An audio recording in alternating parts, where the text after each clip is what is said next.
आज सुबह की आराधना में आप सबों को यीशु मसीह के प्यारे नाम में हम स्वागत करता हूँ। और एक हफ्ता परमेश्वर ने हमें जीवितों के बीच में रखा। अनेक प्रकार की विपत्तियों के बीच में प्रभु ने हमारी शरीर, प्राण, आत्मा की रक्षा किया।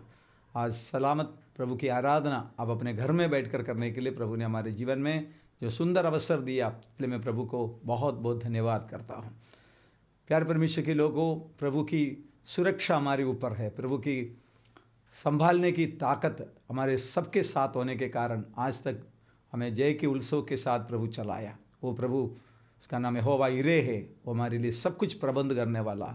आने वाले दिवसों में जिसने इमानुएल आज तक हमारे साथ था, वो आगे भी हमारे साथ रहेगा। चाहे जीवन में कोई भी परिस्थिति, कैसा भी परिस्थिति आओ, परमेश्वर हमारे साथ है, इसलिए डरना नहीं, परमेश्वर हमारे साथ है। पिछले सप्ताह हम लोगों ने रूत की पुस्तक में से जो प्रभु का वचन की अकाल आने की कारण क्या है, इस बात के बारे में हमने चर्चा किया था, हमने अभ्यास किया था। आज उसको मैं कंटिन्यू करना चाहता हूँ। जब परमेश्वर की प्रजा की लोग परमेश्वर की आज्ञा का उल्लंघन करता है, तब परमेश्वर की ओर से प्रकोप मतलब अकाल आ जाता है। लेवी व्यवस्था का पुस्तक उसका 26 अध्याय में से पिछले सप्ताह आपने पढ़ा था। उस बात को आपका स्मरण में मैं लाना चाहता हूँ।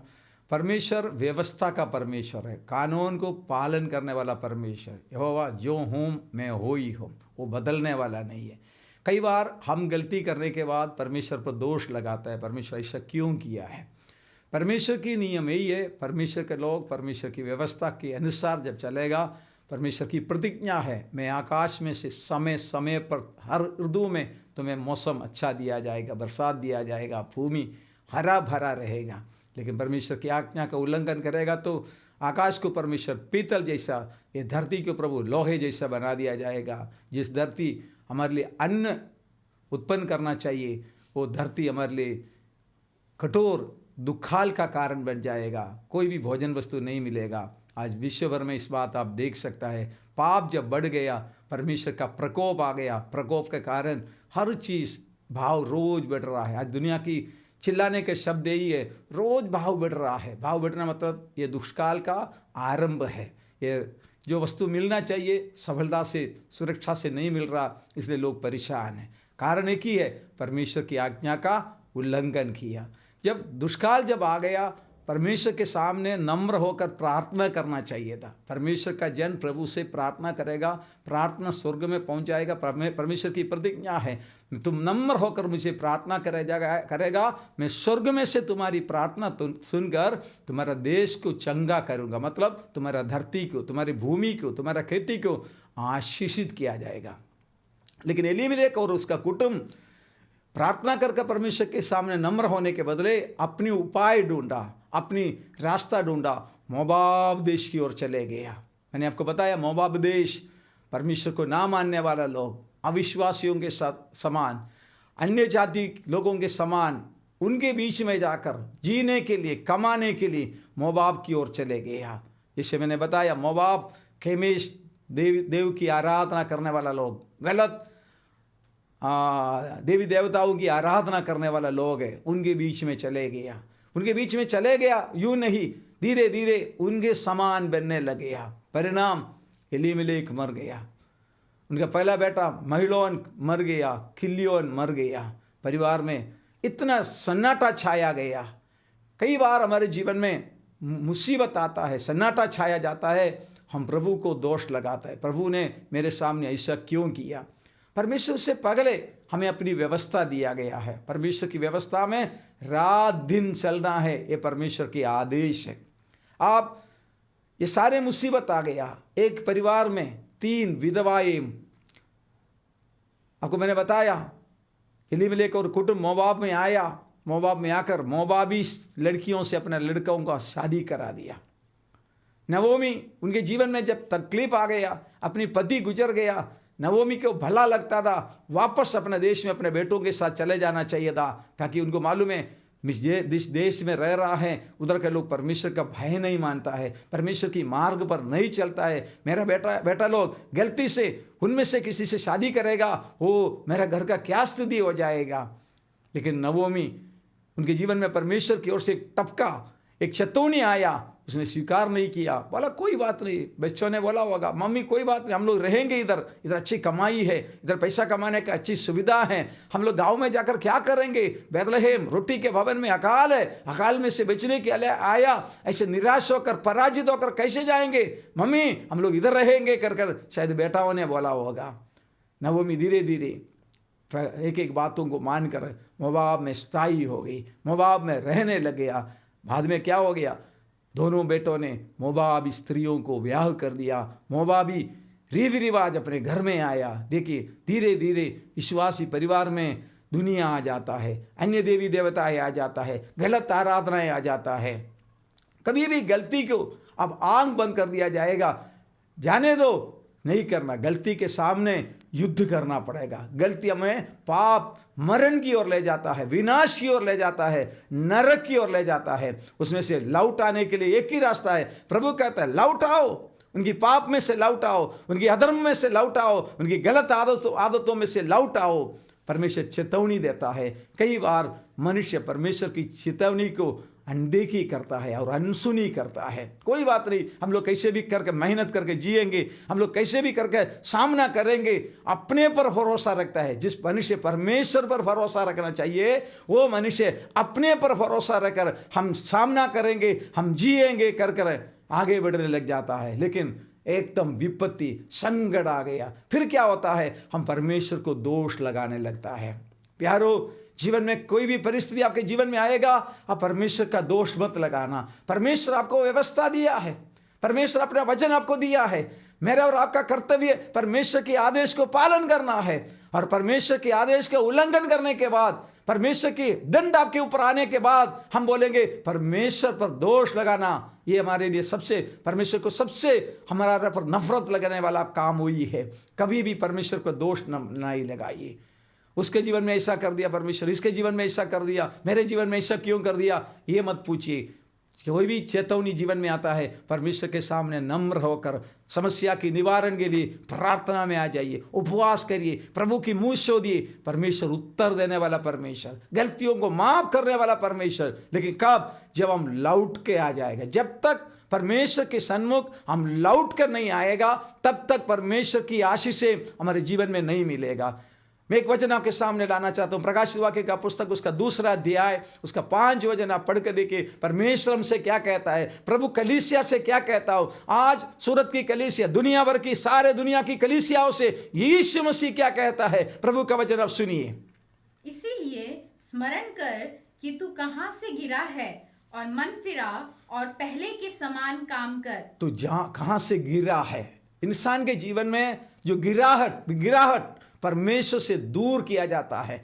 नवोमी के जीवन में जो गिरावट हुआ है, उस समय वो मोवाब कर भरोसा रखा, मोवाब की धन पर उसने भरोसा रखा। लेकिन वो मोवाब उसको क्या दिया, 3 मृत्यु, अपनी पति, जवान, दोनों बेटे मर गया। कारण परमेश्वर कहता है तू जहां से गिरा उधर से तू उठ।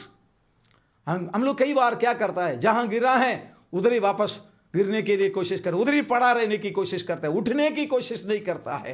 आपको मालूम है बाइबल में उड़ाव पुत्र कर जो है ना, लूका की सुसमाचार 15 अध्याय में, समय के अभाव से मैं पढ़ना नहीं चाहता हूं, आप सब जानता है। एक बेटा अपने पिता के पास आकर पिता से कहा, पिता मेरा भाग मुझे देना है। पिता ने बेटा होने के कारण अपना भाग, अपनी संपत्ति, अपना हिस्सा पिता ने बेटा को दे दिया। बेटा ने संपत्ति को बेच कर परदेश में चले गया। जैसे ये बहन मोवाब में चले गया, वो भी दूर देश, अन्य देश में, जहां परमेश्वर की आराधना नहीं है, जहां परमेश्वर की संगति नहीं है। मेरे प्यारे कलीसिया, परमेश्वर के लोगों, आप कहीं भी नौकरी के लिए जाओ, कोई गलत नहीं है। कहीं भी आप जाए, पगले प्रभु की संगति को ढूंढना। आप नौकरी ढूंढने के पगले, रोजगारी ढूंढने के पगले, उस जगह में अगर मैं रहने के लिए जाऊं, क्या मुझे संगति मिलता कि नहीं है। संगति जीवन में हमें बना कर रखता है, संगति हमें टिका कर रखता है। प्रभु के लोग हमारे लिए प्रार्थना करने के लिए है, वो सबसे बड़ा धन है, वो सबसे बड़ा बल है। लेकिन ये बेटा ने जिस जगह में गया उधर कोई संगति नहीं है, उधर की स्थानिक लोगों के साथ, जैसे नवोमी ने किया, मोवाब की लोगों के साथ संगति किया, उनकी सारे संपत्ति खत्म हो गया, पूरा पैसा खत्म हो गया, देश में अकाल आ गया। देखना घटना एक ही है, देश में अकाल आ गया। उनका रोज की खाने के लिए कोई रास्ता नहीं है, पूरे पैसा धन संपत्ति पिता की संपत्ति उसने उड़ा दिया, खत्म हो गया, भूख लगने लग गया।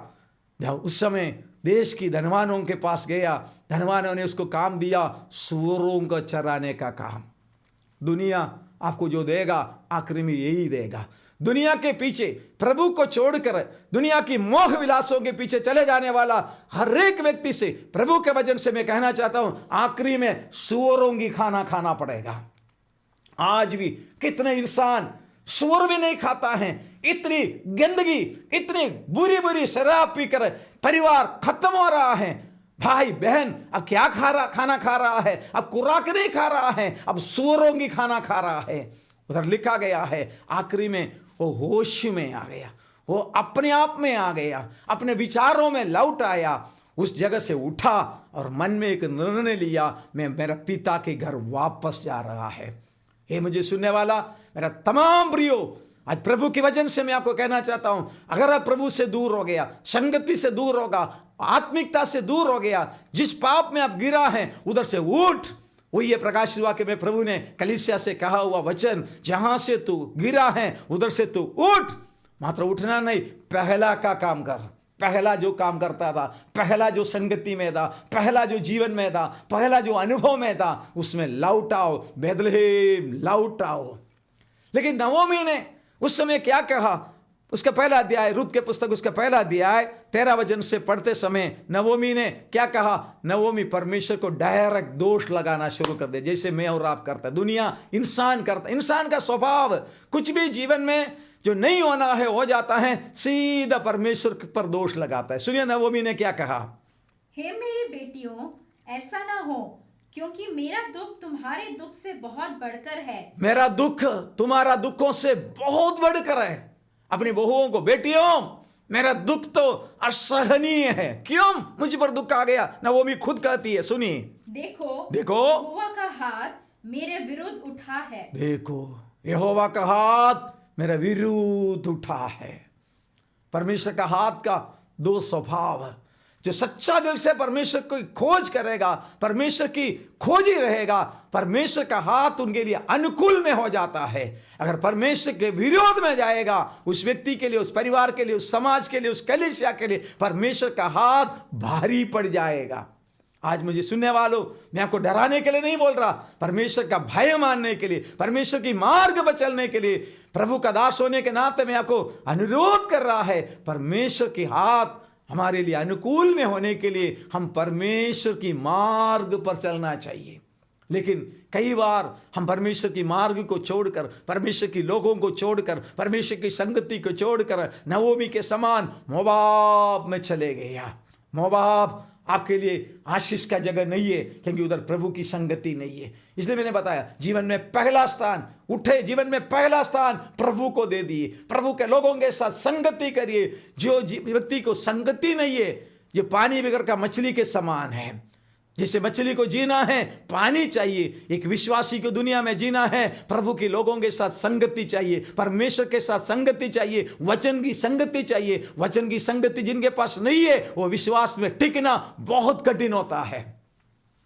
कई बार जीवन में परेशानियां आता है, दुष्काल आ जा। बाइबल में कई इतिहास लिखा है, अकाल का दिन आ गया, बंधुआई में पकड़ कर लेके गया, उधर संगति नहीं था, उधर भी भक्त लोग प्रभु की खोज करता था, अपने प्रभु से प्रार्थना करता था। मेरे प्रिय भाइयों बहनों, आप कहीं भी रहो, कोई गलती नहीं है, लेकिन परमेश्वर की संगति आपके पास होना चाहिए। नहीं तो आप जिस घर में रहना शुरू करेगा, अकेला हो तो भी परमेश्वर की आराधना करना शुरू करिए, बाइबल पढ़ना शुरू करिए, गीतों गाना शुरू करिए, प्रभु का नाम रोशन करना शुरू करिए। आपकी पड़ोसी सुनकर पूछेगा, भाई आप क्या कर रहा है? हम जीवित परमेश्वर की आराधना कर रहा है। उन्हें भी मालूम पड़ेगा ये जीवित परमेश्वर का संतान है। हम जहां भी हो उधर प्रभु के नाम की महिमा करना ये हमारा कर्तव्य है। लेकिन नवोमी ने क्या करा? परमेश्वर के सन्मुख नम्र होने के बदले परमेश्वर का हाथ मेरा विरोध में हो गया। और नीचे क्या कहा है उसने, सुनिए।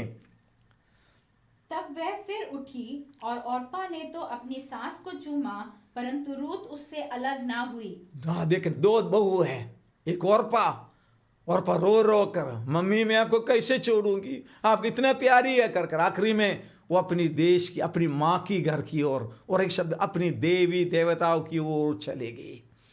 भले नवोमी के घर में आया, विश्वासी परिवार में आया, लेकिन उसकी आराधना में कोई फर्क नहीं हुआ, उसकी चाल चलन में कोई फर्क नहीं हो गया। औरपा रो रो कर चुम्मा देते हुए, बाकी अड़ोस पड़ोस के लोग देखा होता, लोग सोचा होगा ये औरपा कितना प्यारी बहू है, ये पति मर गया फिर भी अपनी सासू माँ की कितनी सेवा करती है, उनको अलग होने के लिए कहे तो कितनी रोती है, टूट टूट कर रोती है, बिलक बिलक कर रोती है, क्यों, कैसे, क्यों रोती है, क्यों उसके साथ रहती है। लेकिन रोने के बाद उसने क्या कर दिया, अपनी देवी देवताओं की ओर, अपनी माँ की घर की ओर वापस लौट के गया।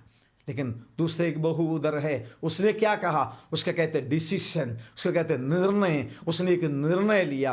भले थोड़ा दिवस नवोमी के साथ जीने का समय में, पहले नवोमी परमेश्वर से अलग हो गया, बात बराबर है, लेकिन नवोमी की परमेश्वर को नवोमी के अंदर रूत ने देखा। तब रूत ने जो साक्षी दिया है वो सुनिए, रूत ने क्या कहा। रूत बोली, तुम मुझसे ये विनती ना कर कि तुझे त्याग कर छोड़कर लौट जाऊं, क्योंकि जिधर तू जाए उधर मैं भी जाऊंगी, जहां तू टिके वहां मैं भी टिकूंगी। तेरे लोग मेरे लोग होंगे और तेरा परमेश्वर मेरा परमेश्वर होगा। इसको कहता है मन परिवर्तन, इसको कहता है जीवन की फैसला। उसने कड़क शब्दों में कहा, मुझसे मत कहो अब से अलग होने के लिए। नवोमी में से एक गुण रूत के जीवन में मिला, नवोमी का एक परमेश्वर है, नवोमी का एक लोग है। इसलिए मुझे मत कहो आपसे अलग होने के लिए, तू जहां जाएगी मैं उधर आपके पास आऊंगी। आपकी जो लोग रहेगी आज से वो मेरा लोग रहेंगे। आज से मोआब का लोग मेरा लोग नहीं है, मेरा लोग बैतलहम का लोग है। वो ये प्रभु को स्वीकार करने का, प्रभु की संगति में आता है, हम एक कुटुंब बन जाता है। भले अलग अलग जाति में से, कई प्रकार की संस्कृतियों में से हम लोग प्रभु में आ जाता है, लेकिन प्रभु की कलीसिया में आने के बाद हम सब एक ही कहता है, हमारा परमेश्वर एक ही है, हम एक ही पिता का संतान है, हम एक ही घर का है। उसको कहते हैं आत्मिक रिश्ता। परमेश्वर नवोमी के जीवन के द्वारा दोनों बहू था, दोनों बहू एक साथ रहता था, लेकिन रूत ने एक बात समझ लिया, भले मेरी सासू जी आज तकलीफ में है, विधवा हो गया है, मैं भी विधवा हो गया है, लेकिन इनकी परमेश्वर में कुछ आशा है। इनकी परमेश्वर के पास अगर लौट जाएगा, ये परमेश्वर ग्रहण करने वाला परमेश्वर है, ताकि ये परमेश्वर के पास एक शरण स्थान है। प्यारो, हर एक मनुष्य जीवन में गलती किया जाता है, गलती में पड़ा रहने से बेहतर परमेश्वर कहता है, बेटा तू लौट के आ जाओ, तू जहां से गिरा उधर से तो उठ। जैसे उड़ाऊ पुत्र के बारे में मैंने बताया, उसने खुद निर्णय ले लिया, अब मैं ये सूअरों का खाना नहीं खाऊंगा। मेरे पिता के घर में मजदूर लोग, नौकर लोग भी जितना खाना चाहिए उससे ज्यादा खा रहा है, मैं वो पिता का बेटा होते हुए यहां से भूख से मर रहा है। मेरा भाई, मेरा बहन, आज आपकी स्थिति कैसा है? आज आपकी संगति किसके साथ है? आपके साथ गलत लोगों के साथ, गलत संगति में, गलत बैठक में अगर आपका जीवन है, प्रभु कहता है उठ से लौट के आ जाओ, पहला का काम कर, पहला का प्रेम में आ जाओ। परमेश्वर की संगति में अब आया, प्रभु को आपने पहचाना, यीशु मसीह को आपने चखा, जिस पवित्र आत्मा के द्वारा जो आनंद आपको मिला, उस आनंद में लौट के आओ। कई लोग प्रभु में आने के बाद दुनिया के पीछे चले गया, दुनिया की मोह विलास के पीछे चले गया। जैसे पौलुस कहता है, पौलुस के साथ सेवा करने वाला एक प्रभु का दास है, उसका नाम देमास, एक प्रभु का दास था, पौलुस के संगी सेवा करने वाला था, लेकिन वो दुनिया को प्यार करते हुए थिस्सलुनीकिया की ओर, मतलब कमाई की ओर, धन के मोह में, कई लोग पैसा का लोभ में, धन के लोभ में प्रभु के सेवकों को छोड़कर, प्रभु की कलीसिया को छोड़कर, जैसे नवोमी मोआब देश की ओर गया, उसी प्रकार थिस्सलुनीकिया की ओर गया, कभी वापस लौट कर नहीं आया।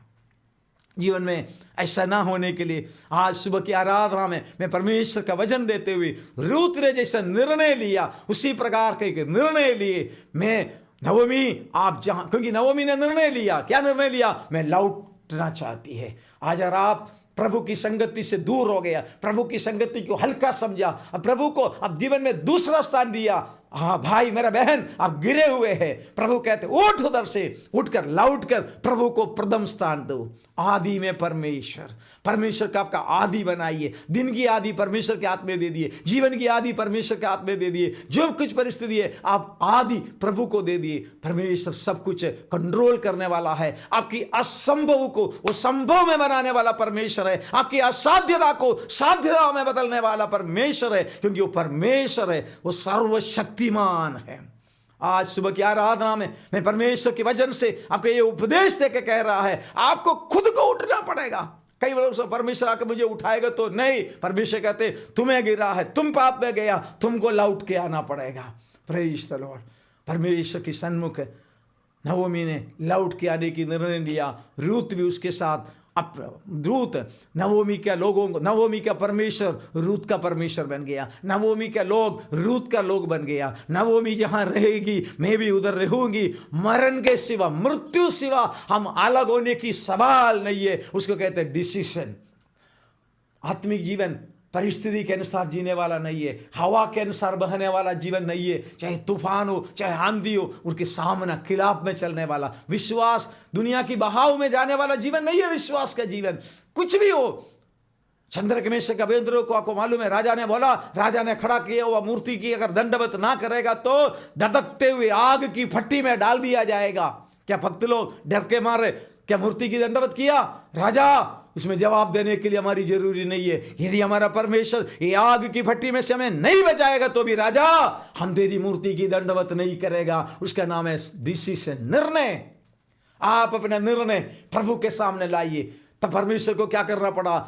जो आग की भट्टी में प्रभु का भक्तों को बांध कर, हाथ पांव बांध कर जिन लोगों ने डालने के लिए लेके गया, वो जलकर राख हो गया। जो आग की भट्टी में गिरा है उनका एक बाल भी नहीं जला। उतना नहीं, 3 जन को डाला। एक चौदहवां व्यक्ति परमेश्वर का पुत्र आग की भट्टी में उतर के आया। मेरा परमेश्वर संकट में स्वर्ग में रहने वाला नहीं है। मेरा परमेश्वर का भक्त लोग जब संकट में पहुंच जाएगा, मेरा परमेश्वर स्वर्ग छोड़कर आपकी कष्ट के समय में आपके नजदीक, आपके बगल में खड़ा रहने वाला है।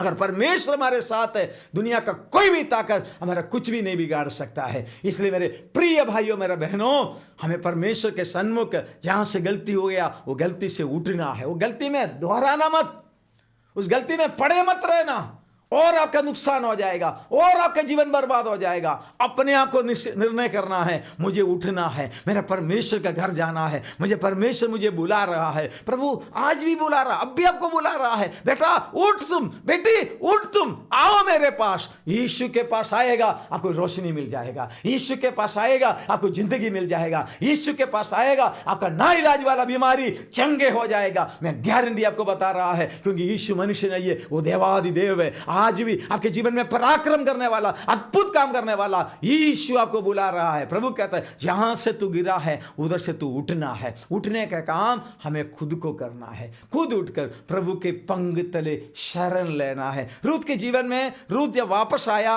उसका 2 अध्याय का 11 और 12 वचन पढ़ते समय रूत के जीवन की जो खूबी क्या है, उसने बैतलहम में लौट के आई। बैतलहम लौट आया तो उधर एक आनंद की बात है, उधर कटनी का दिन शुरू हो गया। नवोमी बैतलहम छोड़ा, अकाल का दिन था, लेकिन लौट आया, फसल काटने का दिन शुरू हो गया, दुष्काल दूर हो गया। बैतलहम की परमेश्वर मुलाकात कर दिया। मेरे प्रियो, परमेश्वर की कलीसिया को बैतलहम कहता है, रोटी का भवन है। कभी कभी कुछ ना कुछ हो सकता है, लेकिन परमेश्वर कलीसिया का मुलाकात करने वाला है, क्योंकि कलीसिया के लिए मेरा प्रभु यीशु ने अपना जान दिया है, अपनी आखिरी बूंद का रक्त दिया गया है। कलीसिया प्रभु से पुकारेगा, कलीसिया अपने पाप प्रभु के सामने मानकर उसको छोड़ दिया जाएगा। कलीसिया पर प्रभु दया करने वाला परमेश्वर है। परमेश्वर पर भरोसा रखकर परमेश्वर की चरण में जब मोआब देश में से बैतलहम में आया, फसल काटने का दिन आ गया। कटनी का दिन मतलब हर एक के अंदर आनंद लेता है, एक खुशियां लाता है। एक पिछले दिनों में जो मेहनत किया उसका फल प्रभु हमें दे रहा है। फसल काटने का दिन, वचन में इसे लिखा है, आंसुओं के साथ बोता है, हर्षनाद के साथ भूलाए इकट्ठा करता है, कटनी कर देता है। बैतलहम में आया, बैतलहम में कटनी के समय पर आया। तब बैतलहम में आया तो बोअज नामक एक मनुष्य के खेत में वो काम मतलब बीनने के लिए, नीचे गिरे हुए दानाओं को इकट्ठा करने के लिए उसने गई। लेकिन उधर गया तो बोअज उसके बारे में एक साक्षी दिया है, वो ये उसके 12 वचन में लिखा है। बोअज ने उत्तर दिया, जो कुछ तूने पति की मृत्यु के बाद अपनी सास से किया है और तू किस प्रकार अपने माता पिता और जन्मभूमि को छोड़कर ऐसे लोगों में आई है जिनको तू पहले ना जानती थी, यह सब मुझे विस्तार के साथ बताया गया है।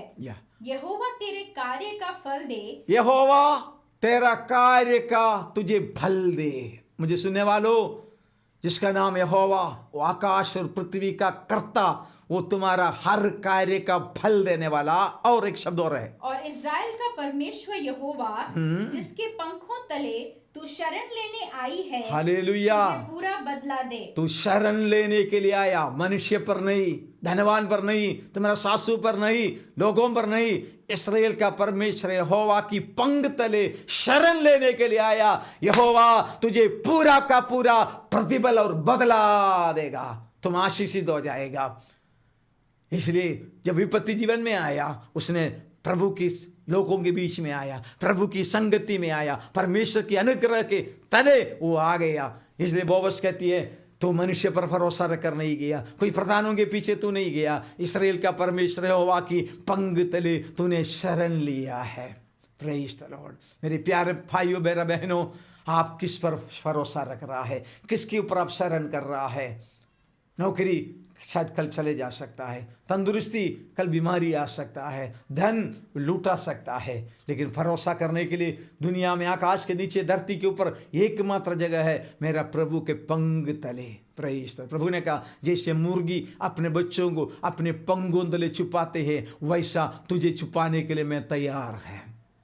क्या आप अपनी गलत जीवन में से, अपनी गलत स्वभाव में से, गलत चाल चलन में से, पाप की थोड़ा देर का लाभ को छोड़कर आज प्रभु के पास आना चाहे तो प्रभु कहता है, मैं तुझे क्षमा करना चाहता हूं, मैं तुझे हर्षित करना चाहता हूं, मैं तुझे फसल के अनुभव में, कटनी के दिनों में, आनंद का दिनों में, फूला काटने वाला दिनों में, हो मैं भरपूरी में तुझे लाना चाहता हूं। लेकिन तुझे एक काम करना है, परमेश्वर की पंख तले शरण लिया जाना है। ये बहुत बड़ा विषय है, लेकिन पूरा समाप्त करना मेरा समय की बहुत लंबी समय, मैं उसके संक्षेप में कहना चाहता हूं। जो बोअज की खेत में वो दाना बनने के लिए, इकट्ठा करने के लिए गया, आखिरी में वही बोअज उसे शादी किया। उस बोअज की पूरा घराने की वो मालिकीन बन गया। कौन? एक साधारण, एक मोबाबी, एक विधवा बहन। उसने क्या कर दिया? इस्राएल का परमेश्वर यहोवा की पंख तले उसने शरण लिया है। प्यारो, जीवन में अब और किसी के पास शरण के लिए मत जाइए, और किसी के पास। प्रभु का वचन, जितनों ने उसकी ऊपर भरोसा रखा, उसका मुंह कभी लज्जित होने नहीं देगा, उसका मुंह कभी काला होने नहीं देगा। प्रभु पर जिसने भरोसा किया, हम जीवन के अनुभव से कह सकता है, हजारों साक्षी आपको बता सकता है, एक एक मेरे भाई बहनों से पूछे, कह सकता है जीवन में कुछ भी नहीं था, आत्महत्या की लेवल पर था, जीवन में जीने की आशा नहीं था, सब कुछ, सब ने हमको छोड़ दिया था, कोई हमको सहारा नहीं दिया, लेकिन यीशु मसीह के चरणों पर आया, जिंदगी बदल गया है। Praise the Lord. यीशु में आता है, नई सृष्टि हो जाता है। यीशु में आ जाता है, जिंदगी बदल जाता है। यीशु में आ जाता है, सब कुछ नया बन जाता है। Praise the Lord. हालेलुया। मेरे प्यारो, परमेश्वर की पंख तले शरण ले लिए। आखिरी में बोअज ये रूत की शादी किया। बोअज में से परमेश्वर ने उसको एक पुत्र संतान दिया, उसका नाम है ओबेद। ओबेद में से ईशाई जन्म हो गया, जो दाऊद की पिता है। उनकी तीसरा पीढ़ी जब आया, दाऊद जो इस्राएल का महाराजा, उसी कुटुंब में मसीहा का जन्म हो गया। मैं क्यों बोल रहा है, क्या बोल रहा है? आज आपको लगता है आप अकेला, एक तिरस्कृत, एक विधवा, कोई आश्रय नहीं, कोई शरण नहीं, जीने का कुछ नहीं, रहने का घर नहीं, भाड़े का घर भी नहीं मिल रहा है, क्या करूं मालूम नहीं, बच्चों का क्या हो जाएगा, निराशा के वादी में होगा। बहन भाई, चिंता मत कर। इस्राएल का परमेश्वर, सर्वशक्तिमान परमेश्वर, आकाश और पृथ्वी का कर्ता यहोवा पर आप भरोसा रखिए, आपको कभी जिंदगी में लज्जित होने नहीं पाएगा। रूत यहोवा की पंख तले शरण लिया, उसने पूरा पूरा प्रतिफल दे दिया। वो कौन बन गई? एक मोआबी स्त्री, एक श्रापी स्त्री, एक तिरस्कृत स्त्री। मोवाबियों के बारे में लिखा है पुनर्नियम का पुस्तक में, उसका 23 अध्याय का 3 और 4 वचन में सुनिए मोवाबियों की इतिहास क्या है, मोवाबियों के बारे में परमेश्वर का वचन में क्या लिखा है, वो भी जरा सुनिए। व्यवस्थावरण का पुस्तक डिट्रोनॉमी 2 चैप्टर 3 और 4। कोई अमोनी या मोबाबी यहोवा की सभा में ना आने पाए, उनकी 10वीं पीढ़ी तक का कोई यहोवा की सभा में कभी ना आने पाए। देखो परमेश्वर का व्यवस्था में 2 अध्याय नहीं 23 अध्याय है, उसका 3 और 4 वचन में कोई भी मोवाबी अमोनी अपनी 10 पीढ़ी तक प्रभु के भवन में नहीं आ सकता है। इतना श्रापित है, इतना धिक्कार पात्र है। लेकिन वो धिक्कार पात्र परिवार की एक विधवा बहन ने इस्राएल का परमेश्वर यहोवा आपके पंख तले शरण लिया। परिणाम क्या हो गया? यीशु मसीह का परदादी बन गया है। मेरे प्यारे भाई, मेरा बहन, आप हो सकते छोटा कुल का हो सकता है, गांव का सबसे गरीब हो सकता है, गांव का सबसे तिरस्कृत हो सकता है, शहर में आपका कोई वैल्यू नहीं हो सकता है, दुनिया में आपका कोई नाम नहीं हो सकता है। कोई बात नहीं, धनवानों पर नहीं आपका भरोसा, परमेश्वर पर आपकी भरोसा है। आपका वंश को आशीष देने वाला, आपका पीढ़ी को आशीष देने वाला परमेश्वर। अब्राहम को जब परमेश्वर ने कहा 1000 पीढ़ी तक आशीष देने वाला परमेश्वर, किसको परमेश्वर आशीष दिया? एक श्रापित परिवार की, एक श्रापित वंश में से, एक श्रापित कुल में से आया हुआ मोवाब स्त्री रूत को परमेश्वर ने जब आशीष दे दिया, बैतलहम की स्थापना के लिए, दाऊद वंश की स्थापना के लिए, ईसाई की दादी बनने के लिए, दाऊद का परदादी बनने के लिए रूत को परमेश्वर ने अनुग्रह दिया। मैंने बताया वो रूत वो मोवाबी परिवार की थी, श्रापित थे। परमेश्वर के भवन में 10 पीढ़ी तक आने का हक नहीं था। प्रभु में आ जाता है, हमारा पूर्व काल खत्म हो जाता है। पहले आप कौन दे, क्या दे, कैसे दे, उसकी चिंता मत करें। सबसे घृणित होगा, सबसे तिरस्कृत होगा, सबसे छोटा हो सकता है, प्रभु के सामने छोटा मोटा नहीं, लेकिन प्रभु के पंख तले शरण लेके आना है। मोवाब में देश में से नवोमी के साथ रूत इस्राएल का परमेश्वर यहोवा की पंख तले शरण लेके आया। उसके जीवन का इतिहास बदल गया, एक इतिहास बन गया वो बहन। अब उनकी साथी बहन औरपा के बारे में सुने, कुछ नहीं हुआ, कहाँ गया पता नहीं है। लेकिन वही रूत जिसने यहोवा की पंख तले शरण लिया। शायद आज आपको लगता होगा मैं अकेली हूँ, मैं अकेला हूँ, मेरा क्या होगा? नहीं, आप अकेला नहीं है, सर्वशक्तिमान आपके साथ है, कलीसिया आपके साथ है। कलीसिया में जब संगति ईमानदारी में आप रहिए, प्रभु का नियमों को पालन करिए, प्रभु की व्यवस्था को पालन करिए, कभी भी परमेश्वर आपके सामने बुरा नहीं करेगा। हम गलती करता है, हमारी पापों के कारण हम लोग दंडित हो जाता है। भक्त दाऊद 51 भजन में कहता है मेरा पाप निरंतर मेरे सन्मुख है। वो भी वचन पढ़िए 51 साम का, गीत शास्त्र 51 का 51 का। मैं तो अपने अपराधों को जानता हूँ और मेरे पाप निरंतर मेरी दृष्टि में रहता है। मेरा पाप मैं जानता हूँ। आपकी गलती, आपका पाप आपको मालूम है। कभी कभी नहीं, हफ्ता में एक दिन नहीं, साल में एक बार नहीं, वो निरंतर मेरे सामने है। आपका पाप आपको मालूम, ये पाप प्रभु से मुझे दूर कर रहा है, ये पाप मुझे संगति से दूर कर रहा है, ये पाप मुझे बैतलहम में से बाहर करा रहा है, ये पाप मुझे गुलाम बना रहा है, ये पाप मुझे बेचा डाल रहा है। आखिरी में वो पाप आपको सुअर का खाना खिलाएगा। इसलिए पाप परमेश्वर के सामने मानो, मनुष्य के सामने नहीं, परमेश्वर के सामने मानो। अदृश्य परमेश्वर, सर्वशक्तिमान परमेश्वर, पवित्र आत्मा से भरने वाला परमेश्वर, वो प्रभु से आप कहिए प्रभु मैंने पाप किया, मेरी अपराधों को मैं छुपाना नहीं चाहता हूं, मैं आपके सामने कबूल कर रहा है और उसको छोड़ दे जा रहा है। पाप को कबूल भी करना है, पाप को छोड़ भी देना है। आज हमारी कलीसियाओं में, हमारी समाज में गलती होता है, लोग आकर पाप मान लेता है लेकिन वापस वही पाप करता है। पाप का मजदूरी मृत्यु है। प्रभु कहता है लौट के आओ, लौट के आए। आइए हमारी आंखों बंद करें, प्रभु से प्रार्थना करें। आज सुबह की आराधना में परमेश्वर हमसे बातें कर रहा है। एक छोटा सा अध्याय है, छोटा सा पुस्तक है, रूत का पुस्तक, लेकिन एक बड़ी इतिहास उस पुस्तक में रचाया गया है। एक श्रापित परिवार का, एक मोवाबी परिवार, जो परिवार को 10 पीढ़ी तक प्रभु के घर में कभी प्रवेश होने का हक नहीं था, लेकिन वो मोवाबी परिवार में कहा, एक विधवा बहन ने इस्राएल का परमेश्वर, सर्वशक्तिमान परमेश्वर, आकाश और पृथ्वी का सृष्टिकर्ता परमेश्वर पर उसने शरण लिया है। आज मुझे सुनने वालों, आप जहां भी हो, अपनी आंखों बंद कर कर प्रभु यीशु से कहिए, प्रभु जैसे रूत परमेश्वर पर भरोसा रखकर प्रभु के पंख तले शरण लिया है, उसको पूरा पूरा प्रतिफल आपने दिया है। उसका वंश को आशीष, श्रापित वंश को आशीर्वादित वंश में, मसीहा की वंश में, मसीहा की कुल में आपने उसको लाया है। वैसा मेरा जीवन भी करिए,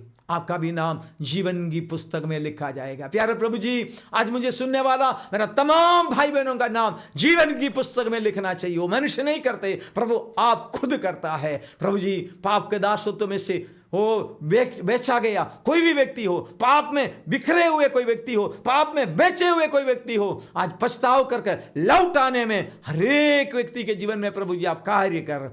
जैसे रूत की इतिहास बदल गया, वैसा आज मुझे सुनने वाला तमाम भाई बहनों का इतिहास बदलने पाए, एक नई शुरुआत आज से उनके जीवन में होने पाए। जीवन भर उनके साथ रह प्रभु जी, उनके वंश को आशीष दे प्रभु जी। उनके वंश में से प्रभु की महिमा करने वाला, प्रभु के महान भक्त और भक्तनी खड़े होने के लिए प्रभु जी मदद कर। प्रभु आशीष से मालामाल कर। हमारी प्रार्थना सुना, इसके लिए धन्यवाद। यीशु मसीह के नाम से अब मांगते हैं, आमीन आमीन। अब कितना भी संकट में है, हम आपके लिए है कलीसिया सूरत फेलोशिप पेंटेकोस्टल चर्च, हम आपके लिए प्रार्थना करेगा। कोई भी समय पर आप हमसे संपर्क करिए, हम गिरे हुओं को उठने में मदद करता है, प्रार्थना करता है, उपवास करता है, संगति देता है, आपके लिए प्रार्थना करेगा। आपकी प्रार्थना बिंदियां हमें पहुंचा दिए, हम प्रभु से प्रार्थना करेगा, आप ही परमेश्वर की पंख तले शरण लेने वाला व्यक्ति बन जाएगा। God bless you, thank you.